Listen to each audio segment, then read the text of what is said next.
2 பேருக்கு HMPV நோய் தொற்று உறுதி செய்யப்பட்டிருக்கிறது. இது பற்றின மேலும் விவரங்களை செய்தியாளர் தாயுமானவன் வழங்க கேட்கலாம். தாயுமானவன், வணக்கம். யார் அந்த 2 பேர்? அவர்களுக்கு என்னென்ன நடைமுறைகள் அறிவிக்கப்பட்டிருக்கிறது? தொடர்பான முழு விவரங்கள். சீனாவில் வேகமாக பரவி வரக்கூடிய HMPV வைரஸ் பாதிப்பு என்பது இந்தியாவிலும் ஒரு சில பகுதிகளில் கண்டறியப்பட்டிருக்கக்கூடிய ஒரு சூழல்ல சென்னையை பொறுத்த மட்டில் 2 பேருக்கு இந்த நோய் தொற்று என்பது உறுதி செய்யப்பட்டிருப்பதாக தகவல் என்பது வெளியிடப்பட்டிருக்கிறது. குறிப்பாக அந்த HMPV நோய் பாதிப்பு என்பது சென்னையில 2 குழந்தைகளுக்கு உறுதி செய்யப்பட்டிருந்த நிலையில் தற்போது குழந்தைகள் இருவருமே நலமோடு இருப்பதாக தகவல்கள் என்பது வெளியிடப்பட்டிருக்கிறது.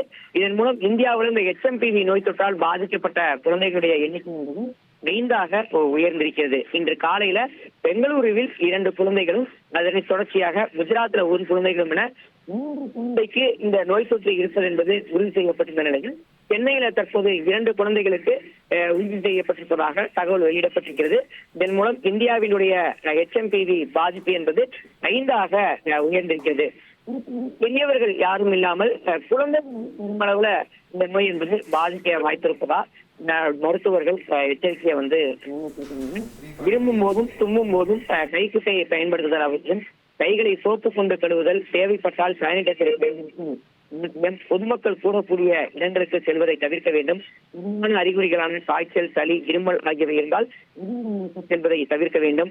அதே போல் அறைகளை காற்றோட்டமாக வைத்திருத்தல் அவசியம். சரிவிகித சத்தான உணவு மற்றும் தேவையான குடிநீரை அவ்வப்போது பருகுவது அவசியம். இடங்கள்ல துப்புவதை தவிர்க்கவும் உள்ளிட்ட பல்வேறு வழிகாட்டுதல்கள். கொரோனா போன்றே இந்த நோய் தொற்று வேகமாக இருப்பதாக மருத்துவர்கள் எச்சரிக்கை முன்வைத்திருக்கிறாங்க. காற்றிலேயே பரவக்கூடிய தன்மை இருப்பதாகவும் இந்த மருத்துவர்கள் கூறி வருவதையும் பார்க்க முடியுது.